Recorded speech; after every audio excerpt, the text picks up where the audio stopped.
जब श्री रामानुजाचार्य जी प्रकट हो गए और श्री रामानुजाचार्य जी के मन में भाव आया कि अरे श्री रंगम में श्री यामुनाचार्य जी हैं, मुझे उनसे गुरु दीक्षा लेनी है, मुझे उनसे पंच संस्कार लेने हैं।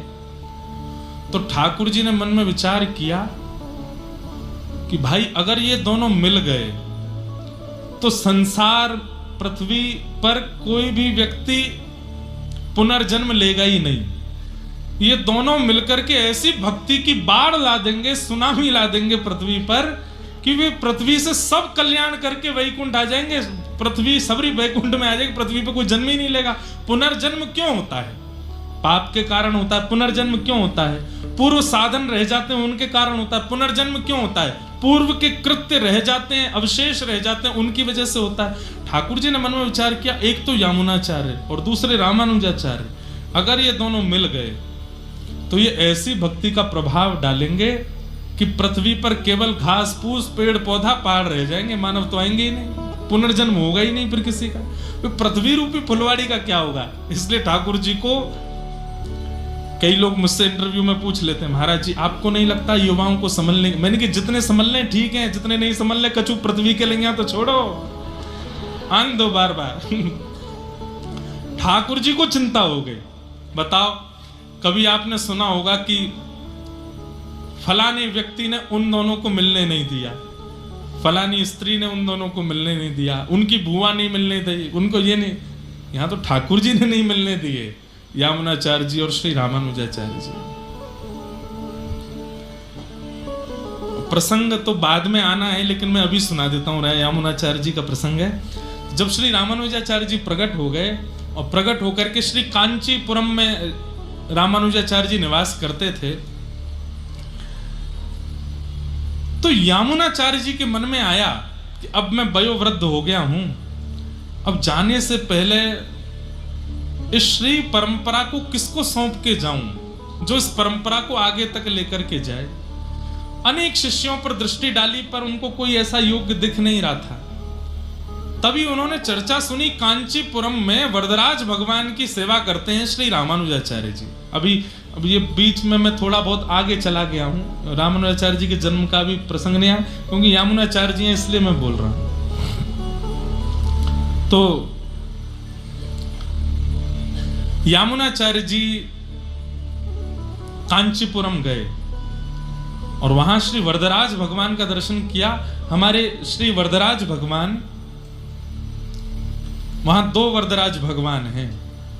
एक वरदराज भगवान के तो दर्शन आप सब लोगों को हो जाएंगे, पर एक वरदराज भगवान है, वो जलाशय के अंदर रहते हैं। वो 40 साल में एक बार बाहर लाए जाते हैं। अभी संभवतः 3-4 वर्ष पहले ठाकुर जी बाहर पधारे थे और हमारे श्री मलुकपीठ वाले महाराज जी वहां दर्शन करने भी गए थे।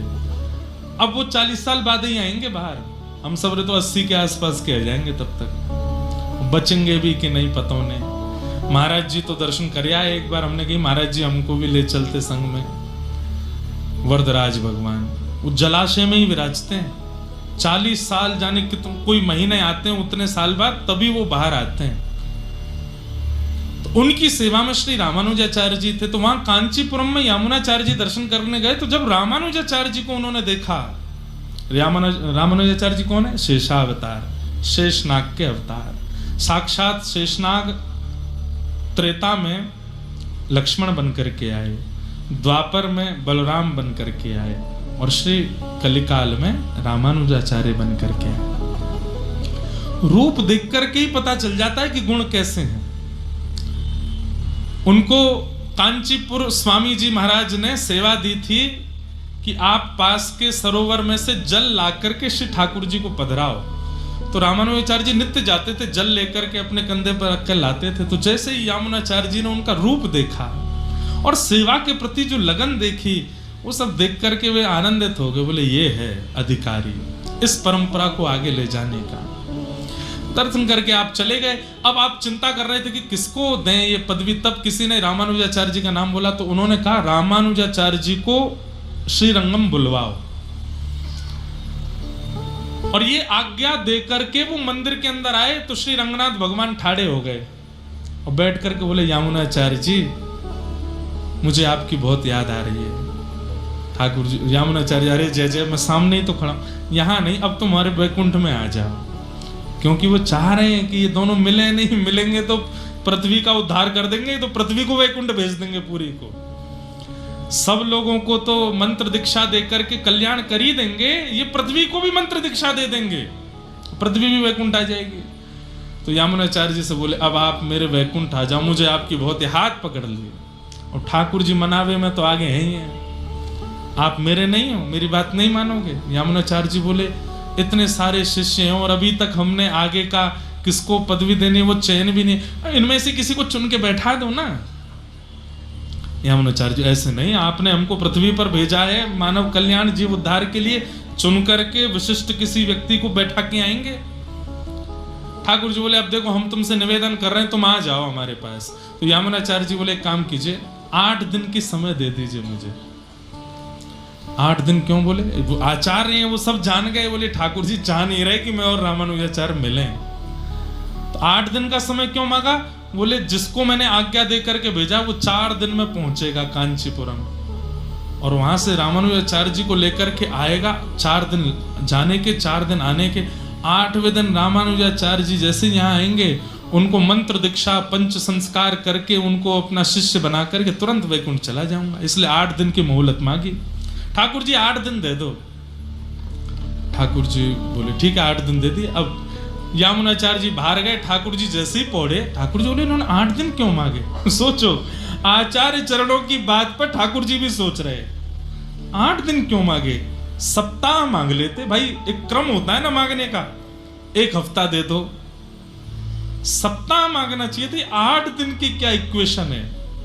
तब विचार करके उन्होंने नेत्र बंद करके ध्यान लगाया, यामुनाचार्य जी के हृदय में क्या चल रहा है, तो पता ओहो 4 दिन में शिष्य पहुंचेगा, रामानुजाचार्य जी को लेके आ जाएगा, ये तुरंत उनको दीक्षा देंगे और दीक्षा देते ही वैकुंठ आएंगे।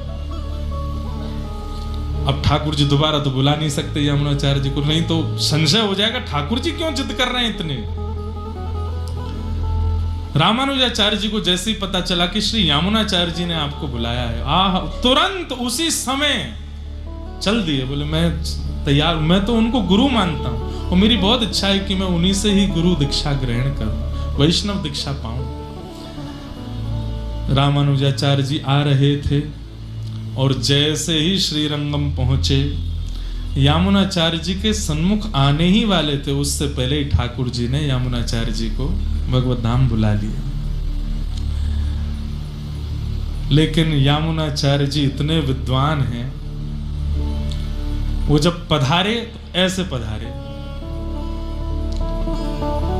3 उंगली बंद करके बैठे, ऐसे उनकी मुद्रा थी। जब उनका शब्द देखा, रामानुजाचार्य जी बहुत रोए, चरण पकड़ पकड़ के खूब व्याकुल हुए, मूर्छित हो गए, मूर्छा टूटी। उन्होंने कहा दर्शन तो कर लो। बोले मुझे इनसे दीक्षा लेनी थी, ये मेरे आचार्य, मेरे गुरु हैं।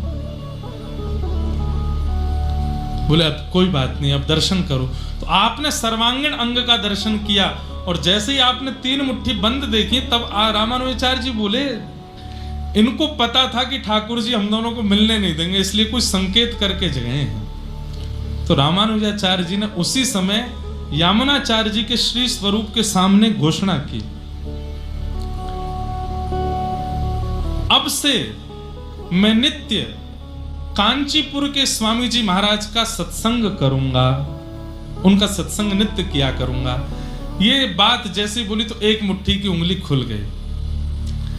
दूसरी बात आपने कही कि अद्वैत वेदांत के प्रकांड पंडित श्री यादव प्रकाश जी, उनसे मैं भाव श्रवण करूंगा। इतने में ही आपकी दूसरी उंगली भी खुल गई। विशिष्टाद्वैत सिद्धांत का प्रतिपालन करते हुए पूरे विश्व में मैं श्री वैष्णव परंपरा को व्यवस्थित करूंगा, ये कहते ही आपकी तीसरी उंगली भी खुल गई। और मानो जैसे मंत्र दीक्षा पंच संस्कार तो नहीं कर पाए, पर अपनी 3 आज्ञाओं की दीक्षा उन्होंने रामानुजाचार्य जी को प्रदान कर दी। ठाकुर जी यूं ही खड़े रह गए, बोले ये कितने अद्भुत हैं कि 9 मिलते हुए भी मिल लिए दोनों। अब रामानुजाचार्य जी बोले कि उतना कल्याण तो नहीं कर पाऊंगा मैं जितना इनके रहते रहते कर पाता, क्योंकि अगर इनके रहते करते तो फिर पृथ्वी में हम लोग तो होते ही नहीं, हमारे पूर्वज ही प्रस्थान कर गए होते, सब विश्राम हो गया होता। लेकिन ठाकुर जी की इच्छा, फिर भी यामुनाचार्य जी जाते जाते 3 आज्ञा दे गए और वो आज्ञा रख करके गए। ये तो बात एक विशिष्ट है, पर रामानुजाचार्य जी समझ गए ये कितनी विशिष्ट बात है। ऐसे आचार्य श्री रामानुजाचार्य जी, यामुनाचार्य जी महाराज का भगवत धाम प्रस्थान हो गया। उसके बाद फिर रामानुजाचार्य जी नाराज हो गए रंगनाथ भगवान से और दूर से देख के बोले, आपने मेरे गुरुदेव से मुझे दीक्षा नहीं होनी थी, अब मैं आपके दर्शन करने नहीं आऊंगा। ठाकुर जी बोले, रामानुज तुम कैसे समझोगे, आपकी आज्ञा से ही तो आए हैं हम लोग आचार्य रूप धारण करके मानव कल्याण, फिर भी आप हमको मिलने नहीं दिए। ठाकुर जी बोले, तुम दोनों मिलते तो फिर सबका कल्याण हो जाता, ये संसार प्रकृति आगे कैसे बढ़ती, इस पृथ्वी का चलायमान होना भी तो आवश्यक है, इसलिए मिलन नहीं होने दिया। रंगनाथ भगवान से बोले, आपने मेरे गुरुदेव से मिलने नहीं दिया, मैं अब आपको नहीं देखूंगा, चले गए वहां से। ठाकुर जी बोले, आज यामुनाचार्य जी गए, शोक का दिन है और शोक के अवसर पर रामानुजाचार्य आए हैं, मैं अभी बाहर आकर के वो सब भाव प्रकट नहीं करूंगा, मैं तो तब रामानुज को मिलूंगा जब आनंद का उत्सव हो रहा हो। अभी रामानुजाचार्य जी के शोक है, इसलिए अभी रूठ के चले गए, कोई बात नहीं, हम मना लेंगे बाद में। रामानुजाचार्य जी वहां से वापस आए और फिर यामुनाचार्य जी के ही 5 शिष्यों से रामानुजाचार्य जी ने अपने संपूर्ण सिद्धांत को ग्रहण किया। अब संन्यास ग्रहण करते अब इनकी याद किसको आने लगी, रंगनाथ भगवान को। श्री रंगम में रंगनाथ भगवान, यामुनाचार्य जी के जाने के बाद रंगनाथ मंदिर की गादी सूनी पड़ी थी, सबने जाकर के प्रार्थना की, बोले भगवान यामुनाचार्य जी के आसन पर किसी को तो बैठाइए। तब रंगनाथ भगवान बोले, एक ही है अधिकारी। बोले कौन, कांचीपुरम में विराजमान श्री रामानुजाचार्य। पर वो तो आएंगे नहीं, वो तो आपसे नाराज बैठे हैं। बोले वो नहीं आएंगे, पर जिनकी उन्होंने आज तक सेवा की है वरदराज भगवान। अब देखो ठाकुर जी का कौतुक देखो, हम लोग उत्तर भारतीय ना, इसलिए हमको दक्षिण भाव थोड़े कम समझ में आते हैं। एक प्रकार से ये समझ लो, राधा रमन जी किसी को बुलाना चाहते हैं, लेकिन यूं कह रहे हैं वो मुझसे नाराज बैठो है, अगर राधा वल्लभ जी आज्ञा कर देंगे तो आ जाएगा, तो जाओ राधा वल्लभ जी को मनाओ, राधा वल्लभ जी आज्ञा करके उसको मेरे पास भेजें। तो ऐसे ही किया। रंगनाथ भगवान कह रहे हैं, वो जिनकी सेवा करते हैं वरदराज नारायण भगवान, अगर वो आज्ञा कर देंगे रामानुजाचार्य जी को कि तुम जाओ और जाकर के रंगनाथ में गद्दी संभालो, तो उनको आना पड़ेगा। तो बोले वो कैसे होगा। बोले वरदराज भगवान को संगीत बहुत प्रिय है और श्री वरदराज भगवान के सामने आप लोग यामुनाचार्य जी के पुत्र, जो कि संगीत के विशारद हैं, संगीत में बहुत अच्छे हो चुके हैं, उनका नाम था श्री वररंग जी, यामुनाचार्य जी के पुत्र, इनको भेजो। और ये जाकर के श्री वरदराज भगवान के सामने सुंदर स्वर लहरियों में जब गाएंगे, तो वरदराज भगवान इनसे कहेंगे वरदान मांगो, हम तुमसे बहुत प्रसन्न है। तो ये वरदान में रामानुजाचार्य जी को ले आएंगे। ठाकुर जी योजना बना रहे हैं, ठाकुर जी ही देने वाले हैं। कैसी विचित्रता है ठाकुर जी की लीला। वररंग जी से कहा कि आप जाइए और कांचीपुरम में श्री वरदराज भगवान से रामानुजाचार्य जी को लेकर के आइए। वररंग जी जब आए तो रामानुजाचार्य जी ने उनका सत्कार किया, यामुनाचार्य जी के पुत्र हैं, आइए पधारिए। कैसे आए। बोले वरदराज भगवान के सामने राग सेवा करनी है और आप उनके सामने बैठ करके राग सेवा करने लगे, गाने लगे भाव। अब भाव तो उन्होंने कुछ तमिल में गाया होगा, लेकिन हम पद गा देते हैं। कोदार जग माही ऐसो, कोदार जग माही ऐसो, कोदार जग माही ऐसो, कोदार। सब लोग गाओ।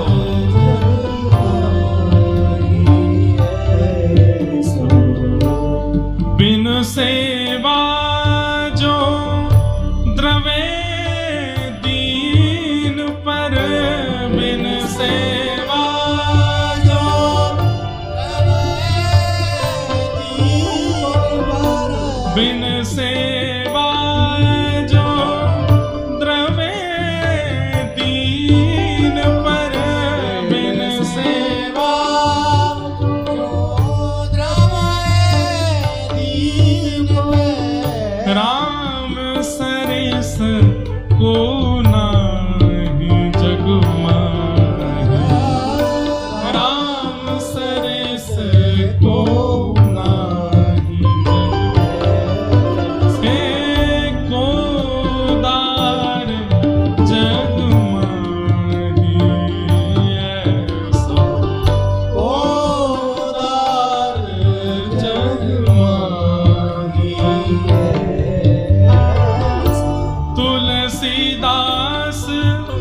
सब भांति सकल सुख, तुलसीदास सब भांति सकल सुख, तुलसीदास सब भांति सकल सुख, तुलसीदास सब भांति सकल सुख, जो चाहसी मन मेरो मेरो, जो चाहसी मन मेरो, तो भुज राम काम सब पूरन, तो भुज राम काम सब पूरन, करे कृपा निधि तेरो तेरो, करे कृपा निधि तेरो तेरो, एको उदार जग माहि, ऐसो उदार जग माहि। श्री वररंग जी ने ऐसा गायन किया, वरदराज भगवान प्रसन्न हो गए। सब लोग मार्ग दे दो, इधर देखो। वररंग जी ने ऐसा गायन किया, ऐसा गायन किया, श्री वरदराज भगवान जो सामने विराजमान मूर्तिमंत थे प्रकट हो गए प्रत्यक्ष, और प्रकट होकर के श्री वररंग जी को हृदय से लगा करके बोले, वरदान मांगो, क्या चाहिए। हमारे श्री त्रिवेणी घाट वाले पूज्य महाराज जी पधारे हैं। महाराज जी के श्री चरणों में बारंबार वंदन करते हैं, प्रणाम करते हैं।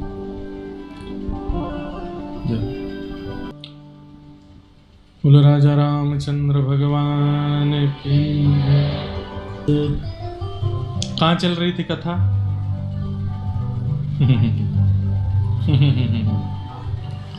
कितने बढ़िया श्रोता हो आप लोग।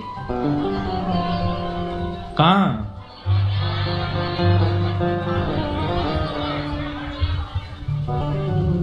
श्री वररंग जी वरदराज भगवान के सामने पद गा रहे हैं, और जैसे ही पद गाया तो श्री ठाकुर जी प्रकट हो गए। प्रकट होकर के इतने आनंदित हो गए, इतने आनंदित हो गए। श्री वररंग जी को कहा, आप यामुनाचार्य जी के पुत्र हैं, क्या सुंदर कंठ है, आपने कितना सुंदर गाया, वरदान मांगिए, क्या चाहिए। श्री वररंग जी ने अपनी झोली फैला करके कहा कि आचार्य चरण श्री रामानुजाचार्य जी को हमें दे दीजिए, हम श्री रंगनाथ ले जाना चाहते हैं आपको। तो श्री वरदराज भगवान थोड़े तो भावुक हो गए। तो वररंग जी बोले, मैं आपकी लीला नहीं समझ पाता ठाकुर जी, आप ही वहां बैठे हो, आप ही यहां बैठे हो, आप भावुक क्यों हो रहे हो, ये वहां जाके आपकी सेवा करेंगे। बोले, हम हैं एक ही रूप है हमारा, पर यहां आचार्य चरण हमको विराजमान करते हैं तो उनके भाव से हम सुख लेना प्रारंभ कर देते हैं। लेकिन आपने मांगा है तो हम कहेंगे। और आपने रामानुजाचार्य जी से कहा कि हे श्री रामानुज, आप अब रंगनाथ पधारो। अब श्रीरंगम जाकर के वहां विराजमान होइए और श्री रंगनाथ मेरे स्वरूप का कैंकर्य कीजिए। तब आचार्य चरण बोले, देखिए हैं तो हम उनसे नाराज, पर आप आज्ञा कर रहे हैं तो हम जरूर जाएंगे। और श्री रामानुजाचार्य जी महाराज अब श्रीरंगम के लिए प्रस्थान किए। असंख्य वैष्णवों की टोली साथ में चल रही है, सब नाच रहे हैं, गा रहे हैं, आनंद कर रहे हैं। और तो और कौन आनंद करे, साक्षात रंगनाथ भगवान आनंद कर रहे हैं। यहां ठाकुर जी श्री रंगनाथ भगवान अपने आचार्यों को कह रहे हैं, जैसे घर में कोई आते हैं तो घर का एक व्यक्ति, वो उसका काम ही यही है, वो करते कुछ नहीं है, बस बताते रहेंगे यहाँ पे फूल लगा दो, यहाँ पे सोफा लगा दो। सो ठाकुर जी क्या करते हैं, पूरे दिन श्री रंगनाथ भगवान जिन जिनको उनका अनुभव होता, सबको नहीं होता उनका अनुभव, जिन जिनको ठाकुर जी अपना अनुभव कराते हैं उनसे जाके कहते हैं, सुनो तुमने चौक पुराया कि नहीं? अरे रामानुजाचार्य जी आ रहे हैं, चौक जाकर के सुंदर सजा दो। कोई पुष्प माली से कहते हैं, अरे तुम वहां वाटिका में जाना, वहां बड़े अच्छे अच्छे पुष्प हैं, वो पुष्प लेकर के आना। पुष्प माली बोला, वो वाटिका का आदमी बहुत क्रोधी है, अपने पुष्प लेने नहीं देता। ठाकुर जी बोले, चिंता नहीं करो, हम उसकी मति बदल देंगे। रामानुजाचार्य जी आ रहे हैं, सुंदर सुगंधी वाले पुष्प लेकर के आओ। हलवाइयों से जाकर के श्री ठाकुर जी स्वयं व्यवस्था देख रहे हैं, क्यों? रामानुजाचार्य जी पधार रहे हैं। भैया ठाकुर जी के लिए तो सुना होगा कि ठाकुर जी घर आ रहे हैं तो घर की व्यवस्था विदुर जी कर रहे हैं, विदुरानी कर रही हैं, सब कर रहे हैं। पर आज श्री रंगनाथ भगवान स्वयं पूरी नगरी को सजवा रहे हैं, क्यों? मेरे रामानुज आ रहे हैं, मेरे अति प्रिय आचार्य आ रहे हैं। चौक पुराओ माटी रंगाओ, आज मेरे पिया घर। अरे हमारे पिया केवल गोविंद देव जी थोड़ी हैं, गोविंद देव जी के पिया हम भी तो हैं, वो भी तो हमसे प्रेम करते हैं। अरे हम आपसे कितना कहें, आप जितना तरसते हैं ना उनको देखने के लिए, आपसे दुगना तरसते हैं आपको देखने के लिए। वे तो चाहते हैं कि कभी ऐसा अवसर आए कि ये जो देहली है बीच में, इसको लांग के आप भीतर आ जाओ और गोविंद देव जी को अपने हृदय से लगा लो। वो तो बैठे हैं इसके लिए। आज छवि का अनुभव करो, शंख चक्र गदा पद्मधारी साक्षात नारायण, जिनके कारण पूरी पृथ्वी संभली रहती है, वे पूरे रंगनाथ मंदिर में घूम रहे हैं और सबको व्यवस्था बता रहे हैं, क्यों? रामानुजाचार्य जी आ रहे हैं। हे श्रीमन नारायण भगवान रंगनाथ भगवान पूरी व्यवस्थाओं में लगे हैं। आचार्य चरणों को बुला करके कह रहे हैं, अरे द्वार पर जाओ, मुझे पालकी की सुगंधी आ रही है, मुझे ढोल नगाड़ों की आवाज आ रही है, रामानुजाचार्य जी आने वाले हैं। सब व्यवस्थाएं करा दी, स्वयं बैठे गर्भगृह में। लेकिन जैसे ही आचार्य चरण द्वार पर आए, ठाकुर जी रोक नहीं पाए स्वयं को और दौड़ करके गए और 7वीं दोहरी पर जाकर के श्री रामानुजाचार्य जी को श्रीमन नारायण भगवान ने अपने अंक से भर लिया। रामानुजाचार्य जी के नेत्र सजल हैं, यहाँ ठाकुर जी के नेत्र सजल हैं। रामानुजाचार्य जी उदास होकर के गए हैं तो ठाकुर जी मानो मना रहे हैं, अब तो आप नाराज नहीं है ना मुझसे, वो मुझे करना था, मैं चाहता था कि आप और रामानुजाचार्य जी मिले, मुझे तो सुख मिलता, लेकिन अब आप नाराज मत होइए और कैंकर्य में पधारिए। सबको दर्शन नहीं हो रहा है इस स्थिति का, कुछ लोगों को दर्शन हो रहा है और उनके नेत्रों से आंसू गिर रहे हैं। बाकी सब सोच रहे हैं ये रो क्यों रहे हैं और ये रामानुजाचार्य जी किसको हृदय से लगा रहे हैं? तो साक्षात नारायण खड़े हैं सामने स्वागत के लिए और हाथ पकड़ करके श्री रंगम में रामानुजाचार्य जी का स्वयं नारायण स्वागत करते हैं, उन्हें आसन अभिषिक्त करते हैं। बोलो श्री रंगनाथ भगवान की।